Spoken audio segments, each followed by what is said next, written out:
What's up, Spellslingers? My name's Gary and John Wells, and this is Untap, Upkeep, Drink, the casual Magic the Gathering podcast where we talk all things Magic while reviewing some brews. So, today we're going to be doing deck building within a pre-release format, within a pre-release setting. So we're going to be taking an actual pre-release kit we've got here. We ordered an extra one. Drew got this for us. It's actually a surprise for me and Cory. As always, obviously, my boys are here. Drew, Cory, what's going on today? Well, like Aaron said, I brought in a pre-release kit. Neither of these guys know what it is. So the idea is that Garion's going to pop this thing open. He's the least experienced of all of us as far as pre-release goes. Wah, wah. So I want him to build a deck based on the surprise kit that's in there. But it'll be a good demonstration of someone who's new. And then I want Cory to come in afterwards. So he's going to be gone for while Garion's building his deck. And he's going to come in afterwards. Reset the pack a little bit and have him draft it or build separate, right? Right. And so I want Cory afterwards to try and figure out which guild kit we're actually building from. We're going to stash the goodies so that way he actually knows. See if he can tell. He won't even have the seeded pack to know. Right, yeah, guys. That's cool. So smarter than me, so you might get it. Yeah. It should be fairly obvious because of how the seeded packs work, and it should be obvious in that realm because all of the multi-cards are going to be from one guild, basically. But I'm going to shuffle them up, mix it up, just so that way he's got to resort everything and just see what he can do. We're going to compare and contrast and see what both of us did, both of us didn't do, or the decisions that either of us made and why we did them, stuff like that. Just talk about, go through all the steps. Right. And I think my card evaluation is a lot lower than where you guys are at, so there could be a huge disparity, but I think it'd be interesting just to see, like, what if we both came up with almost the exact same deck, or what if they're completely different? And that shows both, A, there's a huge amount of decision-making that goes into the building process, and B, it may not be apparent just because you have a seeded pack that you've got to do this XYZ build, you know? Yeah. So we're obviously going to be going off of, before we get into that, I wanted to mention that we've done a sealed mini-sode. So we've kind of got a format that we're kind of building off of using the BREAD acronym and things like that. So we're going to be kind of mentioning that. So if you haven't seen that one, go check that one out. That should be released before this one. And that should give you like a nice overview of what you're doing when you're pulling these packs and sorting them out. So yeah, it's kind of a template of how to build a sealed deck. Yeah, and just all the basics. So Garion's going to kind of be using that. Cory has his own methods, but he kind of sticks to the BREAD method fairly close. Yep. Just because it is such a reliable way to build the deck. It works, yeah. But before we get into that, as always, we got some nice tasty brews here. So we had Garion's brother actually grab us some beers this time around. Yep, Thanks, Sean. Sean, pick us out some. I'm sure you guys can see this on camera. This is the 6th glass Quadrupel Ale from Boulevard Brewing Company. Who's drinking this one? I think you are. I'm going to be drinking this one. All right. So it's a 10.2, 22 IBUs. So it's not super bitter, but it does have high alcohol content. That thing is going to be pretty strong on you. I'm getting drunk. Oh, hell yeah. All right. The other one we've got is this Brainless Passion Belgian-Style Ale brewed with passion fruit. Mm-hmm. And Epic, they're here in Salt Lake, right? I think they're in Utah and Colorado, and I think this one was bottled in Salt Lake. So this is part of their Experimental Series, which we actually have had one on the show, I think, before of the Experimental. Hopefully that's made it on. If you guys haven't seen that one, then hopefully you'll see it in the near future. Yeah, Epic Brewing's fucking good. Yeah, they are. And then we've got Le QUATRE. Is that supposed to be the 4? I guess so. It's a Red Rock Brewing, 6.2% alcohol. So this is a Saison, and I'm not a big fan of Saisons, but Cory, you kind of like them. Yeah, I like him. So this one, I'm going to take this one. Do you know what a Saison is? Can you explain that? Nope. No, they're just good. That's what they are. French Belgian style ale. So it's going to be a bit funkier than what a normal ale is. I feel like a lot of the out of the country sort of styles of beers are a little more funky than the bland ass American style. They have this thing called flavor. Yeah. And speaking of out of the country, I've had some interesting beers over the past week or so that I kind of want to share here. So the first one was a Japanese beer. It was imported from Okinawa. Ooh, shit. Okay. So the first beer that I had, Japanese beer, was from Okinawa. Was imported from Okinawa, and it was the Orion. It was the Orion's original brew. Now, I've had a fair amount of imported beers. I've had a lot of Sapporo and Kirin, and This one, Some Ichiban. kind of was an interesting beer in that it tasted very American-ish, except for it was just so much sweeter than a normal like domestic lager. Kind of threw me off. I'm not really that big into just that extra unnecessary sweetness. It was like a sugary. Talk about a sweetness. Try that right there. That's the Quadrupel. That's sweet. It smells sweet, yeah. Yeah. It's got like a nice reddish color. You probably can't tell from above, but It's not too bad. So was it like a wheat style? Like what was it? It was definitely like a lager, but Okay. it was just unnecessarily sweet. It was kind of generic. It was just kind of it was mild, but it was just sweet. It was sugary, It's like a sweet, but not Bud like a Light. malty sweet. Yeah, exactly. Like if you took like a Bud Light, I mean, that sounds lime or better some than a shit like- regular Bud Light, to be honest with you. but it was as if they just added sugar just yeah. to make it sweet, rather than having like an actual flavor Some sort component of to it. reason for it to be sweet. Yeah. Let's do it. This Le Quattro or Le Le Quatre, Quatre. It's it- probably just the fourth. the fourth. The Mine's the fourth. sixth, but the fourth. The exact way to describe it is funky. Yes. It's got like a really good flavor, but there's almost like a It's kind of mushroomy, rotten yeah. aftertaste, but in a good way. Yeah, like a fungusy kind Okay, of. I was not It's prepared good. for this beer. I don't think. You can definitely taste the alcohol in yours. It's Yeah. a strong boy. And it's sweet. You can tell. Is it was fruity? just-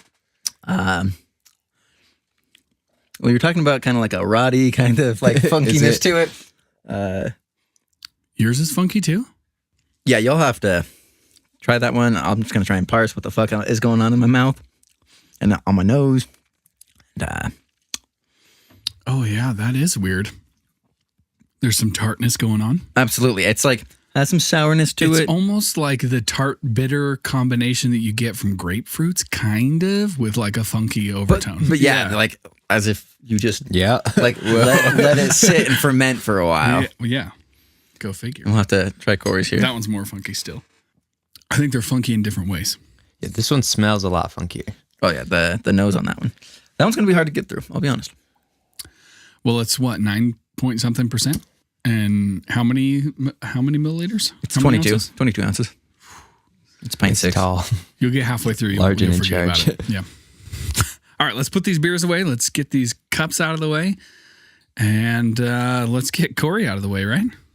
Hey. But before we do that, let's talk about our actual pre-release experience. So first off, we got to talk about the Ravnica Legion's pre-release. We all attended. We had a couple friends go with us as well. Yep. Coincidentally, the three of us here all chose different guilds to build from. So Garion, tell us what you played and why. So I chose Rakdos because I really liked the idea of doing some direct damage. I really liked the spectacle mechanic. But in looking through the cards, I really wanted to splash white before I ever got a box, before I'd ever even seen what I could be getting. So you picked Like, Rakdos so you could play Mardu. Yeah. yeah, That's what I it mean, sounds I like. really, really wanted to splash in some flyers with some afterlife and do all these things, and I forced it once I got my kit, and I didn't have the white that I needed. There was some removal that was, I think I had a Mortify and some cool shit in there, but there wasn't enough to make it worth splashing, and I think it just spread me too thin. I think I would have been better just doing Rakdos or splashing for green instead, but it was fun, and I actually really kind of fell in love with Rakdos as a guild because it was just everything you pulled out I could fire at it. You know what I mean? It was just like go, go, go, go, go. So that was, I mean, it was a cool learning experience in that. Garion's talking about wanting to smash face. Corey, you went for the guild that does So exactly I went that. Gruul for obvious reasons. Because if you're not going Gruul, then you just die. Cool. Like it's just straightforward. Not cruel. So Then die. green is my favorite color, and so I usually go with decks that have green in them. And one of my very first modern decks I built was a Gruul deck with Rorik Thar, and so Gruul just has this soft place in my heart. So cute. And I love the riot mechanic, so I thought that'd be really good, really Riot powerful, is really cool. fun. Right is strong. I did not do very well. I didn't get very much removal, so I had to go Jund because all my removal spells were black. And I Just got jund him out, dude. I tried, but I got mana screwed a bunch of games, and I just couldn't get the deck going. Didn't have enough riot synergy. Yeah. But As for me, I actually had a deck that was you almost exactly what I wanted. I went Orzhov because that's just my favorite color pairing when it comes to sealed, limited, well, basically everything. I think one of your first modern decks was an Orzhov. Oh yeah, it was literally Orzhov it was vampires. a Ravnica themed, Yeah.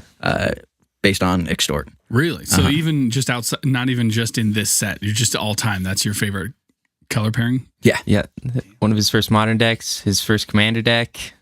basically my first of anything is probably going to be black white. We're gonna try it's it out funny here that first. it's funny that like the way I do it now is so different from then, because back then it was like I thought life gain was the coolest thing. I was just like, if I just have a billion life, no one can kill me, right? And now it's like, oh, you mean I get to take all these creatures that have, marginal value on their own.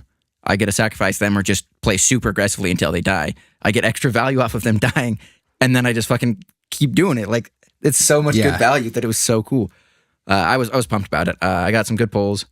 I ended up actually running into Mardu because I ended up with, I think, my favorite card from the set, Judith, the Scourge Taker. Oh, yeah. And she's just a bomb on her own. Yeah, I didn't get Which was a anything. bummer. And so Judith on her own, she partially anthems your team. She buffs their power. And then she has a kind of Blood Artist-like trigger where whenever one of your creatures dies, you get to ping something. Right. And so, like, having that on top of Seraph of the Scales and, like, all these other creatures that have Afterlife, like, I had a pretty solid deck. Like, it was nothing to laugh at. So were you running any spectacle cards that were trying to capitalize off of Judith, or was it more just like an extra added value of what you were basically doing? Judith just played in the deck so well that there was no way I wasn't running her. Right. Just because if you want creatures to die, then do that. But I was running a couple cards of Spectacle just because I was playing black anyways. So I just got a lot of value off the deck. And I ended up with 2 in a draw, which I think was the best of our group that went. I only drew in the last round because played against another Orzhov deck, and I think I drew 22 lands in 30 draws throughout 2 games. Sounds like a solid draw. I still almost won both of those games. That's just how much value the deck had.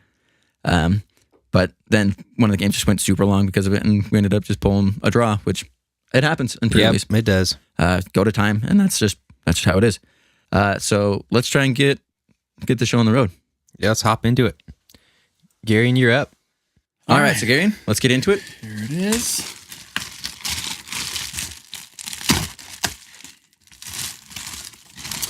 Da, da, da, da, da. Uh-oh. Shit, this is definitely 2 colors and do not play that. Yeah, this is not Garion's forte, so it'll be interesting to see how he builds it. Okay. So we got an Azorius kit here. Yep.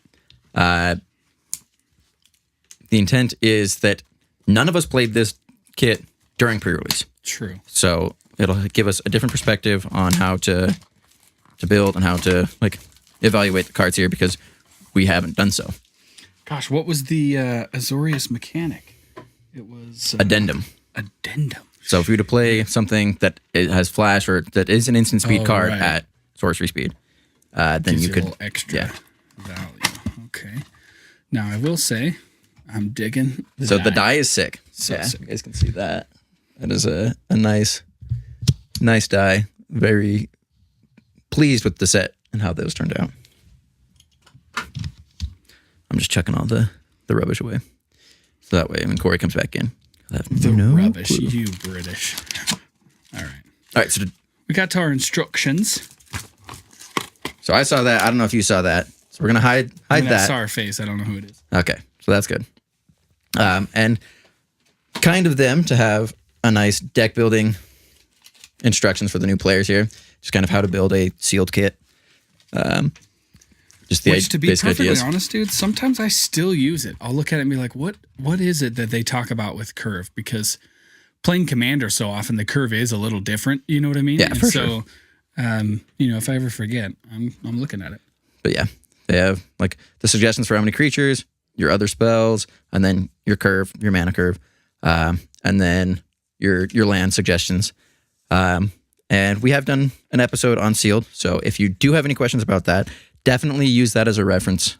We did this so that new players can have that, or just even experienced players that aren't into sealed or whatever can go back through and say, okay, this is what these guys do. Yeah. And it's just a nice guide. We also have a spirit token, which for those of you who play on Arena, flip that over. Well, here's your code. So that'll give you, I don't even know if that still works anymore, but it might give you a sealed draft. I don't know if it gives you sealed or draft. Put it right up there. All right, so this last pre-release, what I did was I opened up my seeded pack first. And I want you to do that last, just because I think it influences you so much. Yeah, I think after reviewing what I did, how I did, what my deck was, and what it could have been after I kind of looked at it all as a whole, I think from now on, if they ever do seeded again, I'm going to be opening that last, and I would advise everybody else to do that last because, of course, this is going to have a ton of blue and white cards, but that does not mean that the rest of these are going to have really great blue and white cards. All right, so I'm going to start popping packs. Here we go. All right, so Garion's going to go through these as fast as he normally would, which, I mean, we're able to build decks fairly quickly now. But if he has any interesting cards or cards that are just like drawing him to a certain color or certain mechanic or something like that, then he'll read those out and we'll talk about them. Yep. And I usually, what I'm going to do is I'm going to separate by creatures and spells and separate them by color. So I'm going to go white, red. I'm actually going to leave blue here. And we're going to go ahead and do green. Now, don't tell Cory, but I'm going to steal his beer. That's fine. Yeah, I think he said you could. Anybody that knows, anybody who's been listening for a while is going to know I really like black cards. So a lot of times, anything with Death Touch, any of these sorts of mechanics that sort of run as black specific, I really am drawn to them. And so I have to sort of be careful. I really like this Angel here, mostly because she sort of sits in the middle power level. She's got flying, and when she enters the battlefield, you gain 2 life. Oh yeah, the Archway Angel. So on her own, she's kind of expensive. She's 6 mana for a 3/4. Yeah. But if you control gates, then it just gets better. And every single pack that you open is going to have a gate. Yep. Ooh, that's what I like to see. That is a nice foil. It's a bummer that Drew actually bought this set because all these cards are going to go back to him. Yeah, right, we've got I'll be honest. There's a good chance I'm just going to sell that card. And a spirit token. Where'd you put those tokens at? Do you have them? You can just put tokens on the side. You may need them. I may need them, in fact. All right, so now what I'll say is that I don't generally make a whole lot of decisions when I'm sorting. I know Cory and Drew generally do, mostly because they know a lot of the cards, especially where I don't know a lot of the Azorius cards.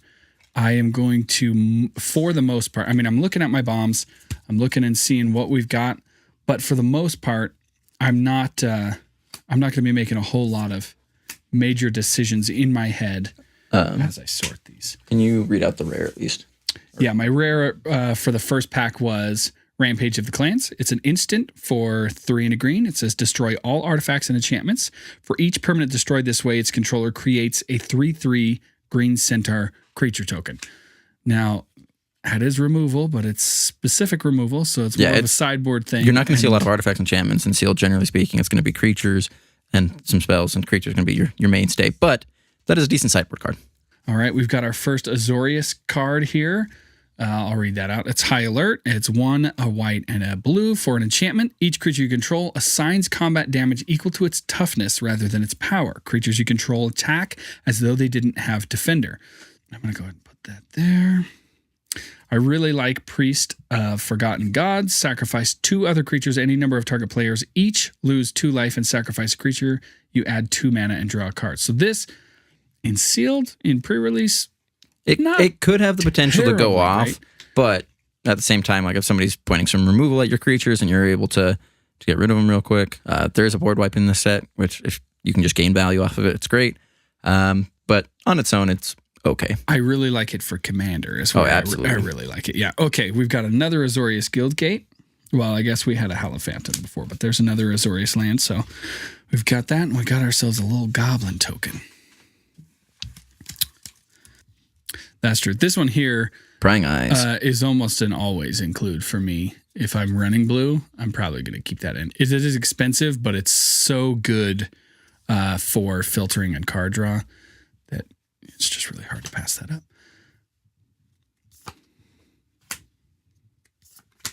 All right, so you just pulled Fairy Duelist. That card is a pretty strong card. Fairy Duelist. That's this guy here. He's 1 and a blue for a creature fairy rogue. He's a 1/2 with flash and flying. And it says when Fairy Duelist enters the battlefield, target creature an opponent controls gets -2, -0 until end of turn. So that's a solid instant-like flyer. I like that. We've got another Locket. Final Payment is actually kind of a cool card, but I don't know where we're going to fit that in just yet. Get the point is a pretty good card when you're running Rakdos. Yeah, like we said before, I ran Rakdos and it was pretty cool. Premium removal. Yep. Plus a nice scry effect. Yeah. All right, we've got Spire Mangler and we got Judith again. There we go. We're pulling Judiths all over the place. And by that, I mean when I needed it in the actual pre-release. That's just 2 that we've ever pulled, but you know. Well, I think Terrence got one too, so I think we saw like 3 of them, maybe. I don't know. Out of a lot of packs. That's true, but still, it felt like everybody was getting one by me. You know what I mean? All right. So we've got a Sage's Royal Savant. I like that card.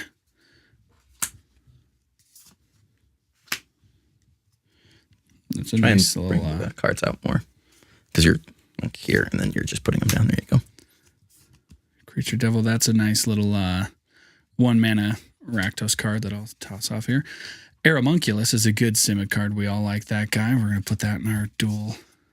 Do you sort like that when you sort your cards? Do you put them over in like multicolored? Yeah, I generally sort in Wooburg order, right? So white, blue, black, red, green. And then I have a separate pile for artifacts and a separate pile for multicolored cards. Okay. Now, Carnival of Carnage was really cool. I wish I would have gotten one of those. That's also a Rakdos card. We'll put that away. And then our rare for this one was Cindervines, which is an enchantment for a red and a green. Whenever an opponent casts a non-creature spell, Cindervine deals 1 damage to that player.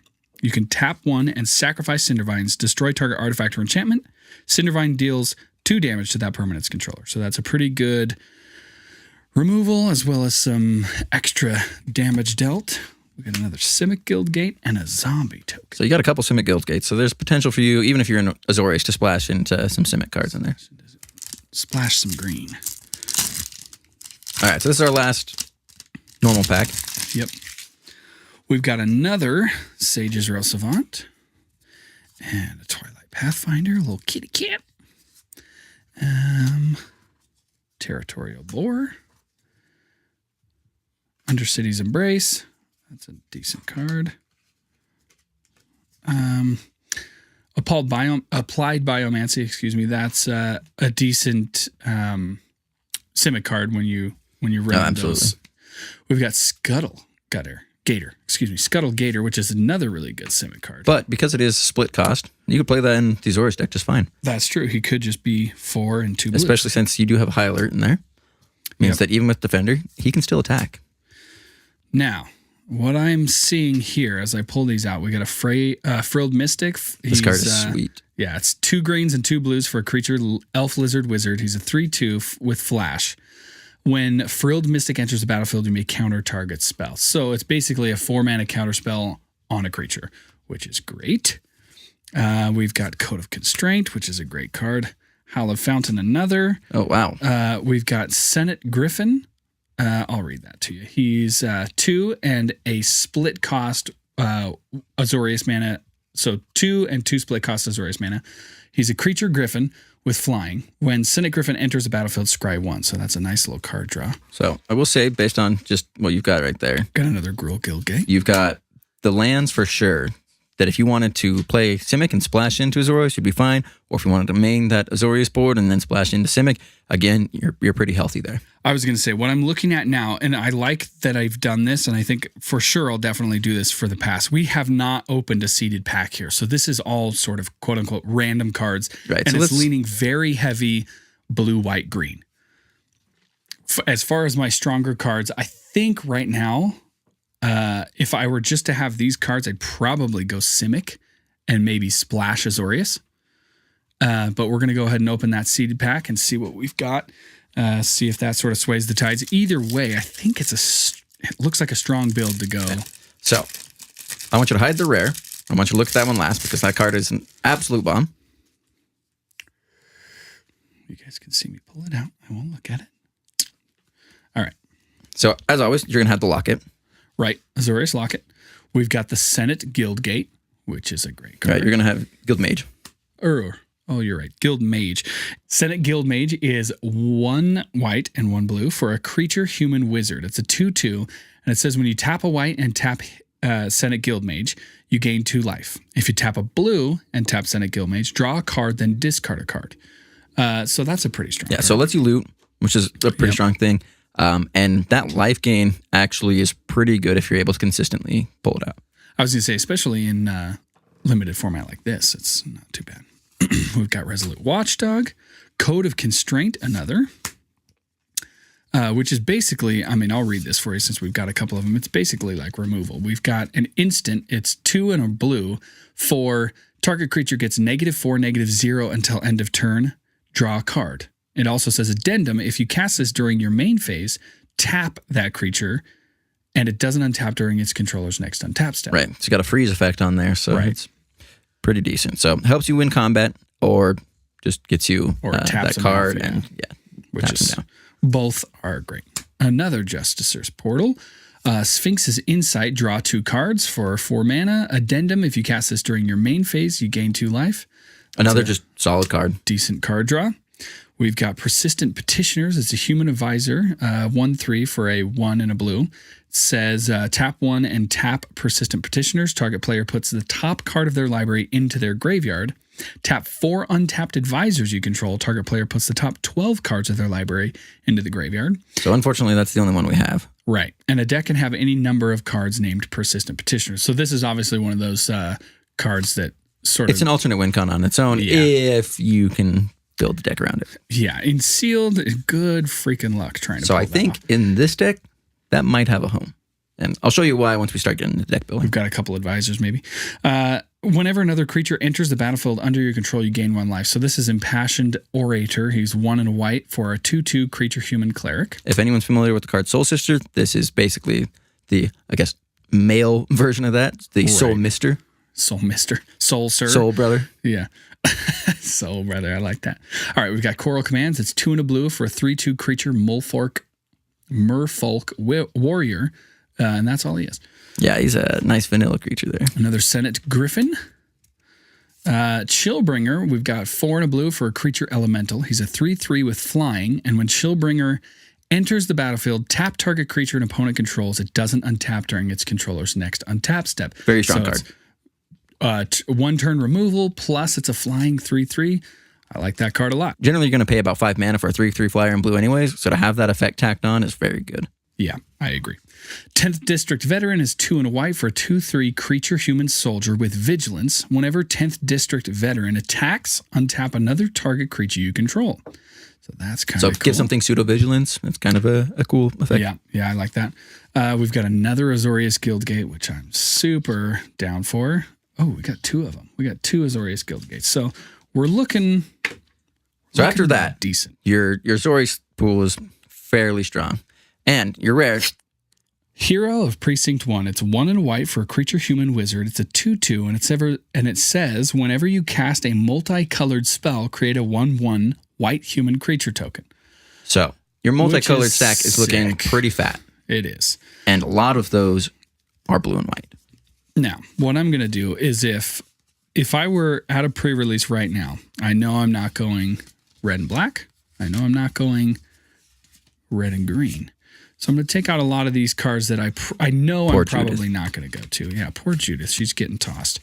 Rafter Demon, really like you. You're getting tossed. All right, we're going to talk to us.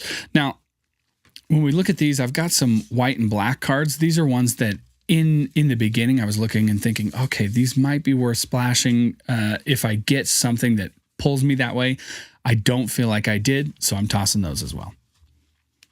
Yeah. All right. For me, if I was looking at it, I would look straight into my lands that I got and see how many of the Orzhov Guildgates did I get. And I think you got 1. Yeah, I think 1. Yeah, just 1. So that makes it kind of hard to splash because then you actually have to use non-tap lands there, which Because then you actually have to use basics in there, and that kind of hurts a little bit. Yeah, that's true.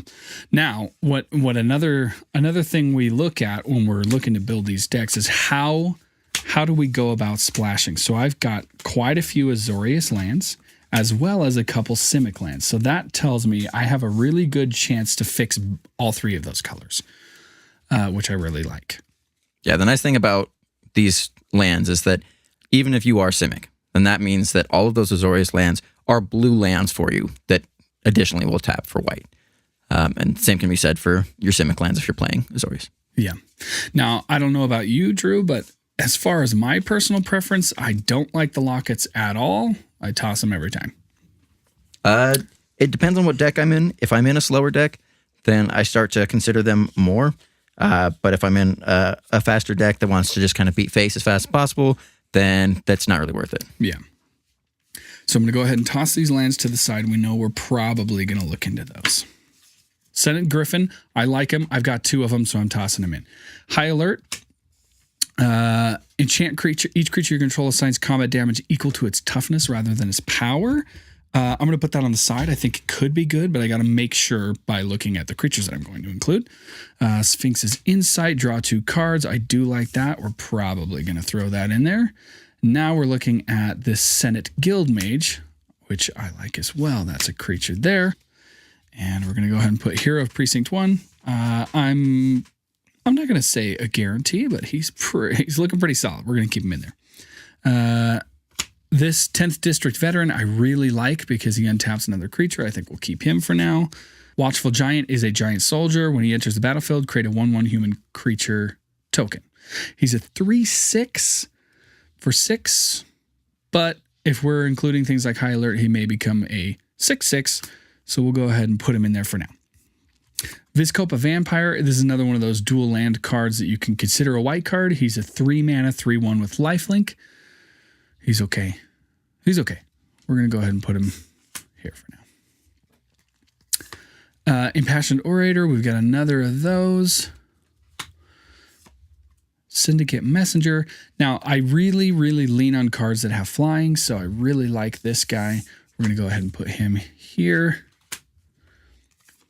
We've got another Impassioned Orator. So again, I probably most likely won't run all 3 of these, but I'm going to go ahead and stack them because I think they're worth probably playing. So we'll have them in this set. We'll have them in the stack to pick between.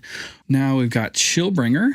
He is a 5-mana 3/3, and it says when he enters the battlefield, tap target creature and opponent controls. It doesn't untap during its controller's next untap step. Now, in essence, that's sort of like removal, and I really like that, so we're going to go ahead and count him for now. Skitter Eel is a fish crab, which is just tight as it is. He's got Adapt 2 for 3 mana, so he can become a 5/5 over 7 mana, 2 turns, something like that. I think he's probably going to be okay.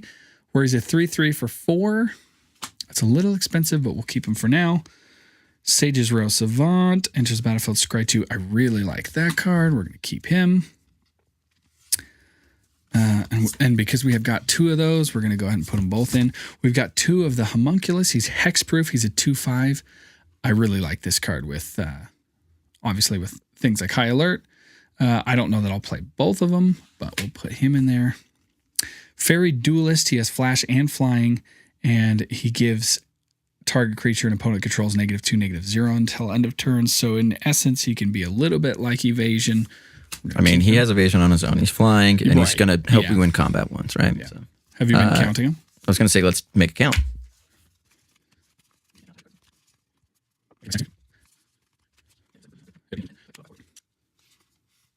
So, after counting these, I've got on the top row here with these sort of includes that I had 22. With High Alert, that'd be 23, which is really where you want to sit. But I know there are duplicates of some of the things that I may or may not run.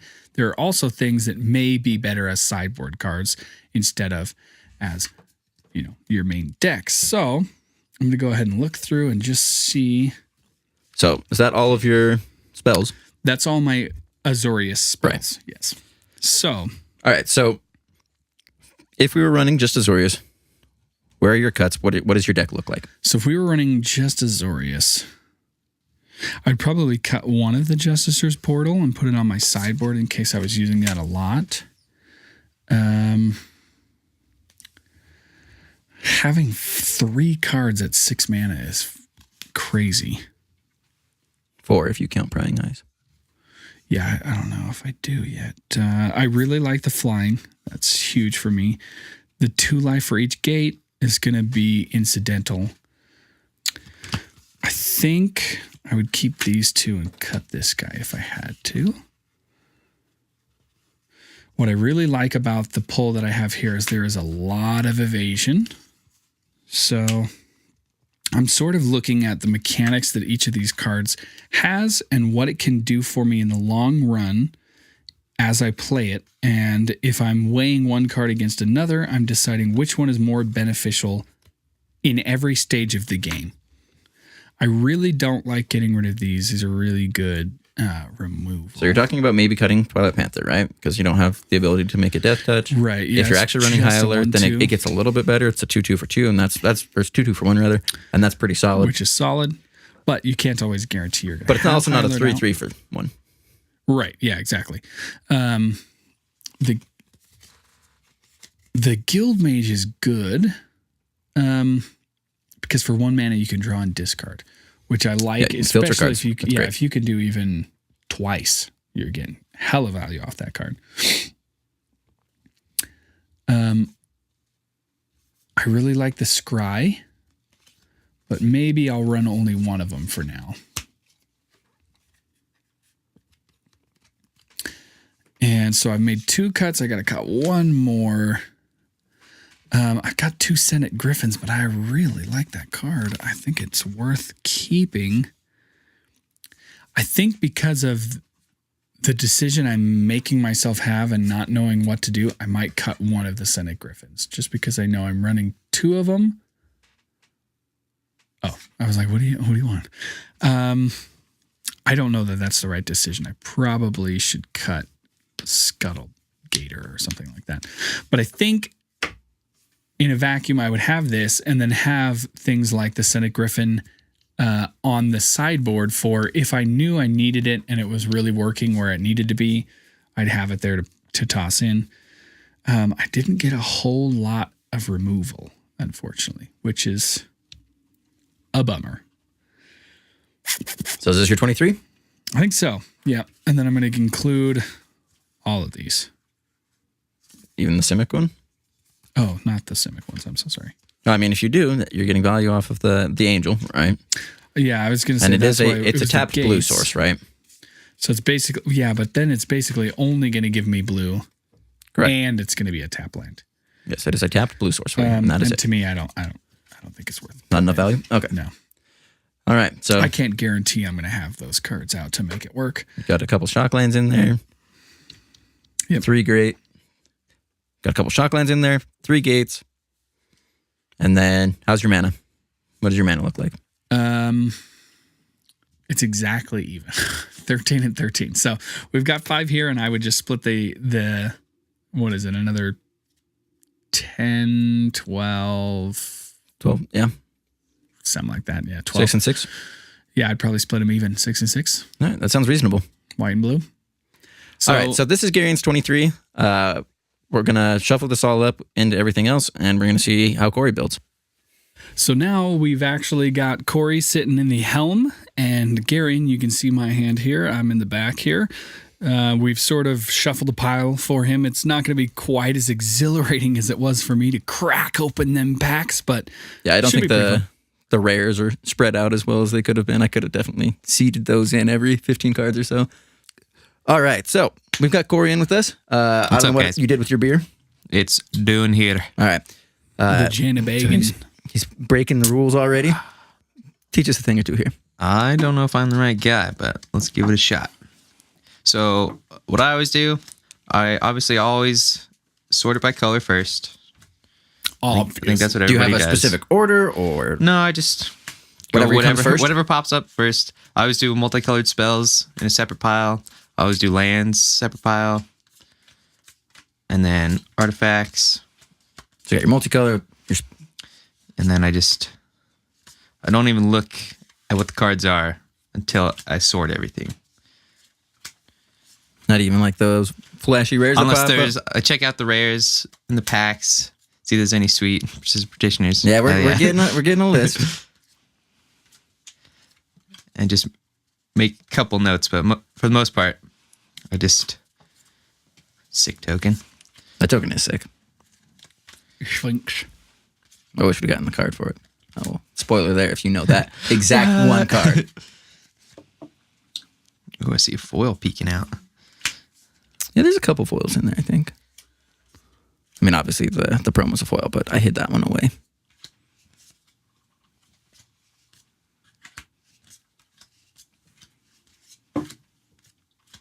So while you're going through, Gary asked me, banger. Yeah. Ooh, making me rigid. So Gary and I kind of had a small conversation. What do you think about the lockets in the set while you're sorting? For sealed. For sealed, I think they're okay. How often do you play them? Never. Okay. Like they are last resort. Yeah, they are. Are you desperate? Yeah, exactly. Right. Yeah. Like And unless I was saying that but unless are you you're saying desperate for some fixing ramp or for playables, for like fixing ramp is. I mean, like you it have to does be take me desperate for random. all of those things, or is it like, oh shit, I think if really you- got to fix? I'm gonna throw a lock in it. Is it worth it to just do it for that one purpose, or is it like if you're really fucked? Generally, I would try and stay away from it just for that. Like I would never use it for ramp unless like I had the greediest curve of all time. Yeah. But 3 mana is kind of when you want to start playing real spells in sealed. By a greedy curve, you mean High. take Lots them of high. lots Yeah. of big boys, yeah. But other than that, I would try and stay away from it unless, like I was talking about with you, is that if I'm playing like a high control deck and I want to get some extra card advantage later on in the game, so it kind of, helps me get to the late game in and of itself by being that ramp. It allows me to be greedier on what cards I play, Yeah. and then it lets me get that card draw at the end because I don't need that the mana at the end. And sealed tends to go long anyway, so it's a little bit better than it is in like draft or something like that, but I don't like it. Yeah, there she Got is. some Judith. There she is. Yeah, this is actually some pretty fun cards in here. Fucking, I was telling them like, Holy shit. Do you remember if Terrence Yeah. drew a Judith?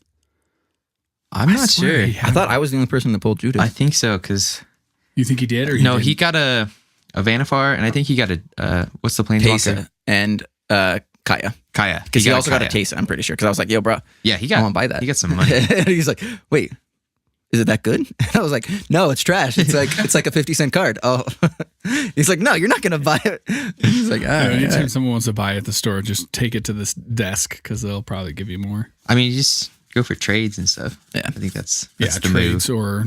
or Yeah, trades. I do in-store Credit. Yeah. credit is pretty solid. All right. So, what you seeing here? What do you think our kit is? I think So when it's you sort Azorius. like this, where you've got your colors, were you just paying a lot of attention to the cards as you pulled them out, or No. do you just look at? No, he was just. Oh, like he was I sort pay attention to like the spicy cards. Like, ooh, that's a sweet card. Ooh, that's cool. Yeah. Ooh, So- that's a foil. Does that give you any hints? I mean, it still seems Azorius. Does that So give is you any Azorius hints? as in what you're going to build, or what you think the seeded pack was? Sorry, what was that? What the seeded pack was? Is that what you're guessing, Azorius? Is you're saying that's what you're going to build, or what? That's you thought that's pack what the was? seeded pack was. Okay, yeah, you're right. I mean, It's the pretty- game it's is given away. pretty obvious. Yeah, it's very strong in the multicolored once you get there, and obviously like your blue and white is pretty heavy. Yeah. So let's get you to sort your cards, like your bonus sort here, get spells, lands, whatever you want. How do you build? Like once you've got this sorted. Okay, so once I got all these, You throw away the tokens. Check. I throw the tokens aside. Check them. I always look for removal. That's what I always do first. So you're saying your acronym is not bread, it's URBID. Yes. So when we harken back to the sealed episode, we talk about the acronym bread, bombs removal, evasion. Aggro, and then your duds, your dirt, and your dregs. Hell yeah. Lots of D's, but That's all none the of them are shit I good. get. Yeah. And so we were talking about it. Well, I guess I'll talk about it at the end because He's still sorting cards. Go ahead. me and Cory both sort of break the order of bread in importance, because for me, a lot of times when I'm picking through my sealed pool, I'm looking for evasion. I'm looking for flyers. I'm looking for unblockable. I'm looking for hexproof. I'm looking for that shit that can get my damage through. Right, but when we're without talking too about much effort. bombs, like if you were to look through your Dominaria pool, right, and you see a Teferi and a Lyra, you are immediately saying, Right. I am playing both of these cards. It doesn't matter what I am. That's I a guess that's bomb. true. That is exactly what you're building. Yeah. Like Yeah. that is what a bomb is. There is no specific bomb really in this kit. I mean, Cory has High Alert up, and that is the closest to a bomb, I think, out of this pack, especially knowing that it is an Azorius pack. Obviously, you've got your Hallowed Fountains, which is a little disappointing as far as just those are rares that could have been something else. Yeah, that is. They're But sweet. It also but is insane fixing for you if you decide to go into a different color, because then you can have two colors that come in untapped Yeah. that fix you. But it's unfortunate, but they're still very good cards, right? Yeah. Yeah, you should probably sleeve that up real quick. Yeah. Gary I keeps should on just probably like do- picking it up by the art. I actually do have some sleeves for you. So, decision making that you're doing right now, you said you're looking for removal, right? I That's what always you're look looking at for? removal and then try and build my colors around what removal I have. Okay. Because in my opinion, removal is key. Unfortunately, all my good removal is in Rakdos. Yep. That is something that I noticed when Gary was building his pool, that if it were you and me, who we tend to build to our removal, I would be building a very weird deck. Yeah. Especially- I'm not sure where I'm going with this. And again, I do have a bias as someone who has drafted this set a few times. And one of the cards that I draft is on the board right now. And it's something that I won, I think, probably more games based on that card alone than just any like color pairing strategy. And it hurts because this is an Azorius pack. And those are the... All right, so lay it out here. Let's see what your Mardu looks if like. we're talking about like what you're saying right now, where technically you didn't have a seeded pack to skew any of your Yeah. thought process, that's probably the way you should build it, right? Is you should look at it and go, okay, yeah, I did have an Azorius seeded pack, but this whole crew is leading me in a totally different direction. Yeah. Because of XYZ. So just looking at that Hallowed Fountain on TCG. I'll have to look at it on Card Kingdom, but it's about 1830 right now. So you did pay for your pack just in those With two. those two, yeah. Yeah. A non-foil is about 730, so Not bad. yeah. All right, so Cory, talk us through what you're doing here. We got a little distracted. Okay, so I find all my removal, and that's sort of what I base my colors on, for better or for worse. What were your main removal that you chose? What was the I mean, I have two get the points, and then I've got some enchantment, sky tethers, signed to the pit, a lot of black and red, final payment, pretty good. I didn't get a mortify, sadly. Got a burn spell, got some tap down, got Judith, which is just removal on a stick. I got some sack outlets. And then these are all of my removal spells. And then, so I've decided I'm going to try and do Mardu. And then I look at all my creatures and non-creatures and go heavy on the creatures and then throw in some combat tricks if I need to. If not, then I just run creatures and removal. All right, Cory. Looks like you're getting close to your deck here. Talk us through what you're doing. Okay, so after I decided on removal and colors, I start making my curve and just putting everything in order for mana cost. I try and skew heavy on the creatures, and then after that, it's just time to make some cuts, which So, is the are hardest these being part. cut? Yeah, these are the cards that I think are going to be cut first. I think I'm going to try and go... Have you been counting? Do you know where you're at right now? No, I'm or- just ordering stuff. Okay, gotcha. I think I'm By gonna mana cost, right? try and go a little bit wide, try and run as much afterlife as possible. Try and make tokens using this. There's a couple sacrifice. Yeah, there's a lot of potential for that card in there. That's the Yeah. reason I was so stoked to see it is Which card because is it? The Hero of Precinct 1. Oh, Because okay. even in the Azorius deck, if you're splashing anything in there, you're going to get those multicolored spells. And then the split cost cards, like your little demon friend down there, Yeah. Really good. yeah, are I got just fantastic. fucked on by that card. But just the fact that you have a 2-mana spell that comes out, and then you can just accrue value off of it without even having to attack with it, block with it. It's just there. Yeah. Anytime you play those multicolored spells, get another guy, and It's just worst comes to worst, it's a 2/2 for 2. it's a But curve filler. It nothing else. makes so much more just value in the cruise. Yeah, if you have like you instant said. speed shenanigans with it, it's fantastic because they attack. You throw out, I'm gonna say, get to the point, which I believe is an instant speed for 5 mana. Kill your creature. I get a scry and I get a token. Yeah. Like, Get the point is solid. get to the point is great. Yep. I'm definitely running those. So All right, now, so you're with about your here with build your right dick. here. Dick? Dick. With my, I got With your dick. my What I big was white wondering- and red dick. As I was watching you cut, you were cutting from lowest to highest mana cost. Is that normal, or is it?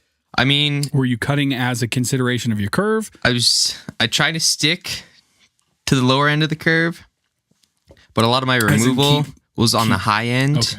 and so I was trying to cut spells that I might not need and try and keep as much removal as possible. Okay. But Alright, I think I'm at so- 23 So do you want me cards to right take now. these out of here? Yeah, all of this stuff I'm not using. And then 6, 7, 8, 9, 10, 11, 12, 13, 14, 15. So what are we sitting at? Where's your number? So I got 15 creatures, I believe. Okay. How many cards do you have? 23. 23. All right, So so you're walk at a us- final cut right now. Walk us through your deck right here. Let us know what it is you're trying to do. What does this deck want to do? I'm How are you winning? trying to make little dudes at the beginning, tokens that I can sacrifice for value, and then I don't have a lot of bombs. Most of my bombs were removal. I've got a flyer, some afterlife cards. So just try and make as many tokens basically, and a little overrun. And hopefully Judas is out, so they all get buffed. Judith is tight. Judith is Judith tight, is turns very out. And then with Judith, if I can keep sacrificing the little guys and just shooting everything or just doing direct damage, Yeah. just getting as much she's a value off win these con little on that, guys for as sure. possible. All right, so this is your 23. Your focus was on removal Yeah. and then trying to get kind of as many multicolored cards as you could so that you could get value off of Hero into Judith and And just overrun, basically, and remove so the big boys. I didn't look at my seeded pack first. I actually chose where I was going before the seeded pack was open, and I went Azorius with maybe Simic. Based on evasion was my high priority, and sort of the bombs, sort of what I Yeah. thought were the big cards. And Cory came in and has a completely different, massively different deck based on removal because of what he prioritized. And so, I think it's pretty cool that it shows Yeah, that is pretty the sweet. So- decision making is completely different between people. What do you think is most important? Right? My deck would have had a lot of evasion versus this deck, but his deck would have had a lot of removal. And so So you went Bant? Did you I went did Azorius? not he's splash. stuck No, with I kept Azorius. Azorius. Oh, I, just I was thinking mono- about two-colored? splashing in green. but then cited against it because there just wasn't my enough. final Yeah, the 23 was green pretty isn't very solid. good. Yeah. So I will say, of your 2 decks, you have 8 cards that are the same, That are in common. and that is just the white, basically. They're So white cards. I mean, I ran all the good white cards, Yeah. and I assume you ran all Which the there good were white cards pretty too. good Yeah. ones, Yeah. So Yeah, and I guess I could have ran I think you could have run Spire Manga. whatever the What are you looking for? Azorius Flyers, since they had the hybrid man. I could have ran them. I think Senate in- Griffin Yeah. is definitely a card I just that saw you should blue have and looked at. immediately I was like, blue, get out of here. So as far as my Yeah. review, I think that it would have been these are- so easy for you to splash blue. I think that you would have had to take out either red or black. Yeah. But I think that Blue you was pretty good. prioritizing what you were prioritizing makes it very difficult for you to do so. Yeah. This might have been the ones where I could make this deck and then also make an Azorius deck. I think that Splash as in far as black. like your red goes and your just Rakdos, I think that ill-gotten inheritance, while it's kind of a meme on its own, it just is going to keep you alive in games. I think Yeah. it's potentially runnable, but again, like your deck wants to be faster than it does want to extend the Yeah, game. these so. these are definitely sideboard cards for sure. Yeah. Yeah, I didn't include any of my combat tricks. Spire Mangler, if you see that you are able to consistently get flyers, then it becomes that much better. Yeah. But as it stands, because you don't really have Yeah, I that don't have much a lot. If I afterlife, was running blue and white, because Yeah, It's a lot of players. splashing this into as an Esper.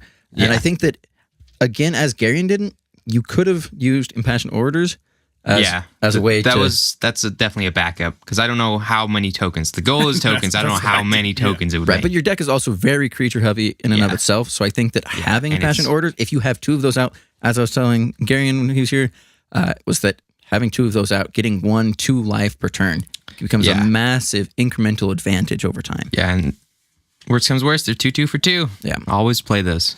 Yep. So I would definitely give Cory like B plus on this. I think that the deck is solid. I think that his mana is going to need work, which is that's biggest always the problem. hard part. Because we I split only it 3 got ways, right? Yeah. one gate that I can use. Yeah, and I think that's where I think that find was the biggest another drawback. thing that drew me to saying, okay, I'm going to go Azorius, and if I'm going to splash, Yeah, I'm going to there's splash green for Simic 3 because there's gates a lot of Three gates. and gates, 2 Hallowed Fountains, and Yeah, 2 that's Simic Guild Gates. Really strong So- Azorius lands. What I So I like think Garion's is going to have a better that- mana base. Oh, yeah. But I think Cory has the stronger deck just because it doesn't really matter what Garion throws out. Cory Yeah, will be if I have able to- answers to it, then. Yeah.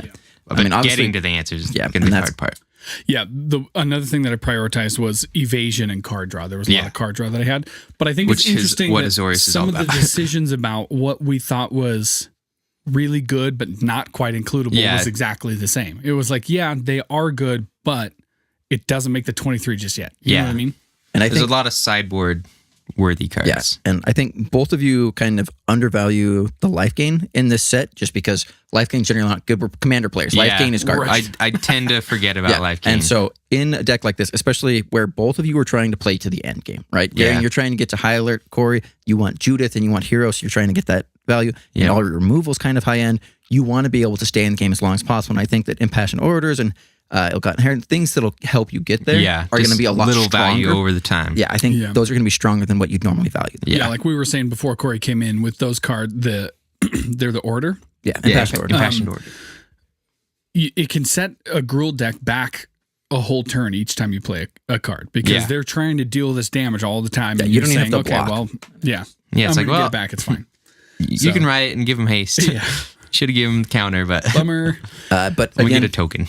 there's so many decisions that you have to make just when deck building, and this kind of showcases the differences between different strategies. Yeah. Garion is looking for evasion. He wants those flyers. He wants to be able to just get in damage without having to worry about his opponents. Whereas Cory, rather than having to deal with enemy flyers, he says, I'm just going to kill him and I'm just going to go low to the ground. I'm going to be aggressive Yeah. and I'm just going to smash face. And I think that's also part of just Cory's experience in pre-release is Yeah. that being low to the ground, being the aggro player makes them Aggro have to make works decisions a lot. so that you don't have to. Yeah. Yeah, I find it amusing that I picked the deck or the pre-release kit that was going to be the most control-oriented for players who don't play control. Yep. And Cory still managed to go as far away from it as he could There's into just a lot the of aggro good. deck, just It's true. because he had good removal in those things.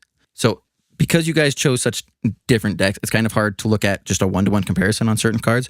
Yeah. Which I would have definitely done. Be like, okay, why did you play this over this? But really it comes down to like, why didn't you, Garion, why didn't you splash into green? Like you had the ability to, you had the cards, and you had things like Scuttlegate or kind of that Simic hybrid. Like what really kept you away from it? Was it because you wanted to keep your mana consistent? Was it because the cards really just weren't there? Part of it is mana. So I know that adding a third color really can fuck up your game, especially in the beginning, first 3 turns, which is really where you want to be trying to connect. But also because a lot of the really good Simic cards that I was looking at when I first started, other than Aeromunculus, were pretty high on the mana curve. So it was also, I have to worry about getting my mana, the right mana, but I also have to worry about lasting long enough to play those cards.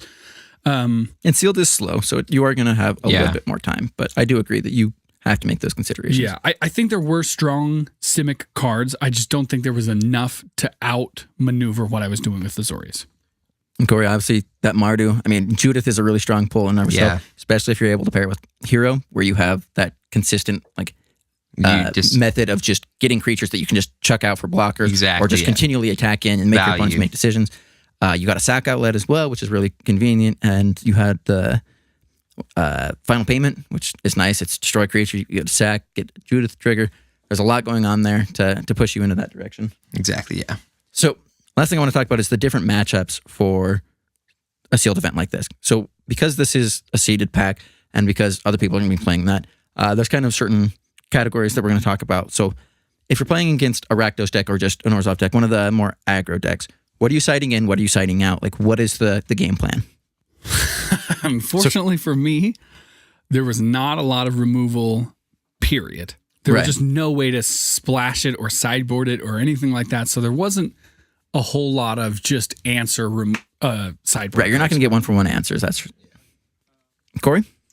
I mean, obviously I have my answers for either of you because I've seen both of you build. I know what the cards you didn't put in were. Cory, I mean, you kind of have your sideboard-ish cards here. Yeah, I've got a couple sideboards, and like there aren't a lot of answers in these colors besides life gain or more evasive creatures. Like there wasn't a ton of answers. There is a deface, but I need enchantment removal so I can get rid of high alerts and shit like that. Right. But there isn't a lot of that. Yeah. But there is Destroy Defenders, which a lot of high alert decks would be using. Yeah. Yeah, but as far as like the aggressive decks, I think Impassioned Order is a card that neither of you guys played, which is kind of interesting that both of you steered away from it. But I think that that's the exact card that you want in this sort of deck. And even in Garion's deck, where you do have the higher creature count. We got 3 of them. Yeah. And you play Impassioned Order into Impassioned Order into Impassioned Order, and you all of a sudden have 3 life, and then every single time you play a creature, you're gaining 3 life. Yeah. That's going to put an aggro deck super far behind because they just aren't going to be able to answer you strong enough. As far as control goes, I mean, you don't really have the control mirror in this pool because, I mean, we have no counter spells. We have very simple, straightforward removal. This was a weird Azorius box. Yeah. So it's kind of a matter of whether or not you can get to late game and how well your late game does. And as long as you can make them answer your early threats in Cory's pool, then I think that you're just get stronger the longer the game goes. Yeah, because the more multicolored spells you cast, more tokens you cast, and then eventually you get more afterlife triggers, and then Judith just pumps everything. Yeah, and with Garion, it comes down to high alert, really. Like that's kind of your alert. And I felt is like really there good. was a lot of flying, and so it does require people to use removal maybe earlier than they would have, because if you're coming in with a 3/4 each turn and you can't block it, you have to use something to get rid of it. Yeah, and there's not really like a tempo style deck or any kind of alt win cons aside from the persistent petitioners or whatever they are. Hell yeah. We only had one. Though, in sealed, you're not going to get those win cons very often, so it's kind of hard to run those decks. So I don't really see those as a viable option. Yeah. So obviously we've tanked a couple of these beers. What are you still sipping on, Drew? Here. So this is the Saison. Actually, this is the one that I nicked from Cory while he was out of the room. Yeah, we've switched a bit. Nice. Yeah, my the 6 glass, my quadruple ale. This one here. It's been gone for about an hour. This one, it's pretty good. This is the one that I started with. It was smaller, so I'll give myself that amount. But it was good. I mean, it was really, really sweet, really high it was alcohol way content. sweeter than I thought it would be. Yeah, I agree with that. That sweetness. But all of these beers have been funky. It's weird to say when a Saison is like the mild beer. Yeah. And then we had the Epic Brewing. The passion fruit one. And that's the one Drew and I traded, so I'm drinking that one. Yep. And I just sipped a little bit of they this can't one. see you on camera It's there. pretty good. It's still really funky. Yeah, like it's- I haven't gotten used to it. Yeah, It's every time- almost all gone. Yeah, every time I go back to it, like whether It was it's the biggest smell, bottle too. like, Yep. yeah, I think Sean got that one just for me. no. Just I'm about to tell him just how a funky tricky- it was. Yeah. It was good though. I mean, there was like yeah. a fruity taste to It's it, but different. it's almost. I said grapefruit at the beginning, but I don't know that that's I don't true. think that. Yeah, No, the more I 'cause drink it, the grapefruit less tart and sour, and this one it's it does have a sourness to it, but it just has this it's fermenty, like yeah, kombucha style. It's got this kind of funky yeasty, sour. yeah, like a- it's sort of bitter undertone. And then I've got the Red Rock Brewing, El QUATRE there, and this one is actually pretty decent. I don't really like Saisons, but this one has been a lot better. I like Red Rock; they're a really good brewery. A lot of the Saisons I've had have been a lot fruitier, like the passion fruit one, and that one's more on the weedier side. Yeah, but still funky. Yeah, Yes, it's still a little funky. little funky, but it's not in your face. I think that all of those Belgian-style ales are going to be like that, but some of them less so, which is more my realm. So yeah, guys, thank you. Obviously, stay safe, and thank you for indulging us on this crazy pre-release build This idea. experiment that we've just had going on. I think we should do it again. We might do it again. I think it's a another- lot of fun. I enjoyed Yeah. this. Honestly, what I want to do is, since you guys have done a build, what I want to do is I want to get your brother in because he has a Yeah. completely different perspective. And obviously, Corey and I have a similar perspective. Yeah. But if we can get Sean to build and then me to build with that same pack, that way we have completely like 4 different opinions, 4 different ideas on how to build. Not from the same kit, obviously, because that would get a little dull for you guys. But Yeah, you're going to see the same cards. But for the next set, I'm not going green. for War of the Spark, just bring in a new kit and just see what happens. You know, I think it would be a really good perspective to have all of these differing opinions and just see how different people build. But really, it comes down to what you guys want. Like, we are trying to make sure that you guys have the entertainment that you're looking for. hopefully it wasn't too hectic. Right. So let us know whether or not we should continue with these pre-release series. Absolutely, Let us know what fresh, funky brews you guys have. Hell yeah. Also, what beers you're drinking. Yeah. You can hit us up on Twitter, which is at UUD Podcast, or on Instagram, which is Untap Upkeep Drink. We kind of You'll find us on YouTube, of course. Yep. Untap Upkeep Drink. Yep. All of these places. And hopefully you're not just listening to the podcast version of this one. Hopefully, because I think this would just be absolute garbage. I don't know. Are we releasing this on podcast version or is this a We're going to video release only? it on podcast version, but if you heard it on podcast version, you should probably skip on over to YouTube because there was a lot of cards that we covered. We didn't read even half I of didn't them. read any of the cards. Gary that and I sold. were just talking about I mean, side I tangents. tried to read a lot of them, but you can't read all of them. And that's part of the decision-making process. So it's good to at least see what's being drawn. Yeah. But yeah, I mean, check it Hit us out. up in the Comment, comments. let us know what's going on. Hit us up on Twitter. Yeah, let us know what you're up to. Thank you guys for joining us, as always. Have fun. But not too much.